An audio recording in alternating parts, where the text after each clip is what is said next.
Yo, salut à tous, vous êtes sur la chaîne RC Mumuse, la chaîne des débutants qui fait les choses sérieusement. J'espère que vous allez bien. Eh bien écoutez, c'est une préparation pour Karim, pour RC 3D MT qu'on va unboxer.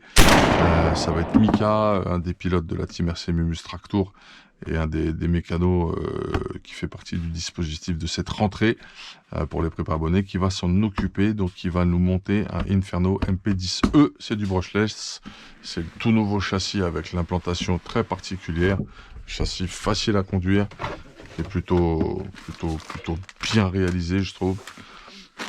Qu'est-ce qu'on a? Une notice que vous connaissez, qu'on a déjà décortiquée ici. Vous avez tout le montage qui est à disposition sur la chaîne, qui existe en playlist. Okay, on a les parts plastiques, toujours des fusées à l'UE à l'avant, c'est tout le train avant. Ok, super. Il y a Mika qui est derrière, qui est avec moi. Comment ça va, frérot? Salut tout le monde, ça va très bien. Très bien, impeccable. Super support d'aileron, les inserts, les carres à l'alu, les triangles sont pleins, topissime.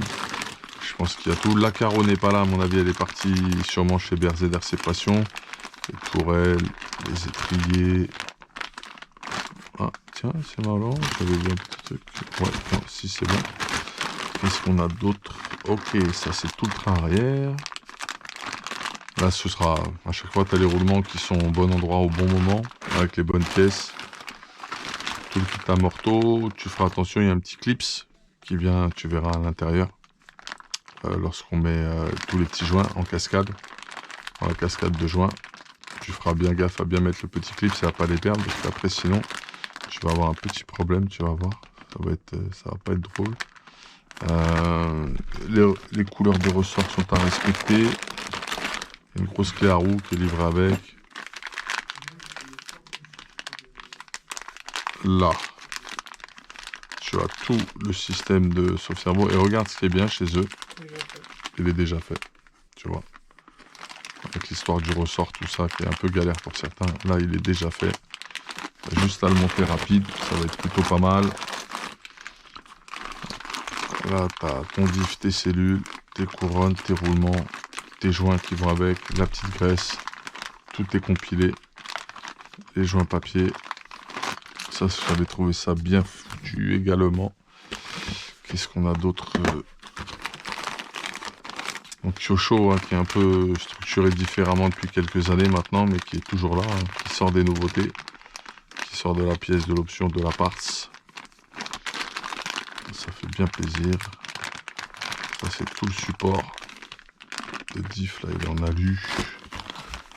Et le châssis, je trouve beau gosse, avec sa petite sérigraphie MP10E. Un joli châssis champagne, du plus bel effet je trouve. Moi, c'est une voiture que j'aime beaucoup. Certes, c'est une voiture élitiste. Par contre, parce que c'est pas le moins cher des châssis, mais c'est quand même très performant. N'en déplaise à ceux qui disent le contraire. Extrêmement performant. Aileron à la HB Racing, puisque c'est eux qui ont créé ce design à la base. Comme ceci. Je ne sais pas si on voit bien la caméra. Je me demande si je suis bien cadré depuis tout à l'heure. J'espère que oui. Qu'est-ce qu'il y a de particulier? La carrosserie, donc c'est BRZ qui est là normalement qui va la faire. Et ma foi, on vous donne rendez-vous prochainement. On va pas tout de suite couper. Le cerveau qui sera monté dessus, c'est un WS Line 2806. Je vous redonne toujours les caractéristiques. Avec un bec à 8,4 au max, on est à 0,06 secondes sur 60 degrés en temps de réaction. En vitesse, si vous préférez. Et à 28 kg.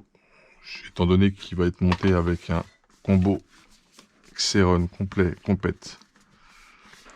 Et là, ça va pulser parce que ce combo, il marche très bien.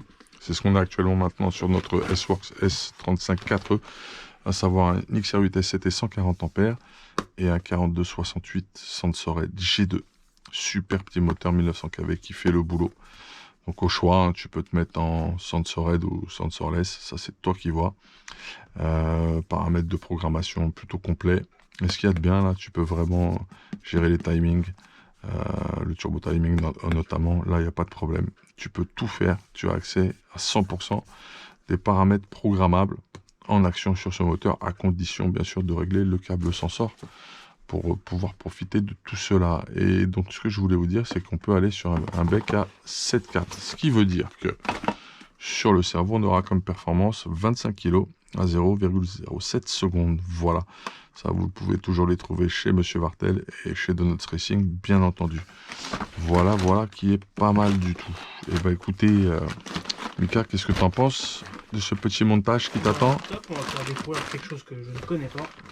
Exactement. Voir un peu la qualité du truc et rajouter une corde à son arc. Exactement. Et ce qui se passe après, bah, tu nous ramèneras le boulot fini. Et puis nous, on interviendra sur la partie soudure pour l'électronique, parce qu'il y a une particularité quand même pour les batteries. Il faut faire un Y avec des PK pour mettre des shorties, c'est l'idéal.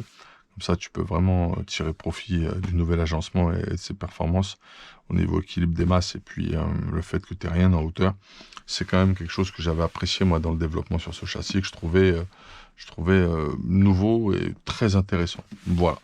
C'est le point de vue de chacun. Chacun voit midi à sa porte là-dessus. Libre à vous, mais en tout cas, moi j'aime beaucoup ce châssis. Je prends du plaisir à le conduire. Je vais l'upgrade dans pas longtemps. Je vais le setuper. Je vais l'essayer de nouveau au CMCT. La carrière sous Poissy, big up à Lagourin, toute son équipe, Fabrice, Fred, Stéphane. Et puis voilà, un petit big up à Sullivan également. Un petit mot à ajouter là-dessus? Bah, pressé de le monter, pressé de le terminer et pressé que Karim puisse en profiter. Exactement, on fait ça pour Karim. Et puis je pense qu'il va vraiment voir la différence, parce qu'il était sur un RTR 1.8 au niveau buggy avant ça. Et là, ça va lui changer. Ça va être très fiable, très précis, différent. Voilà. Bah écoute, super.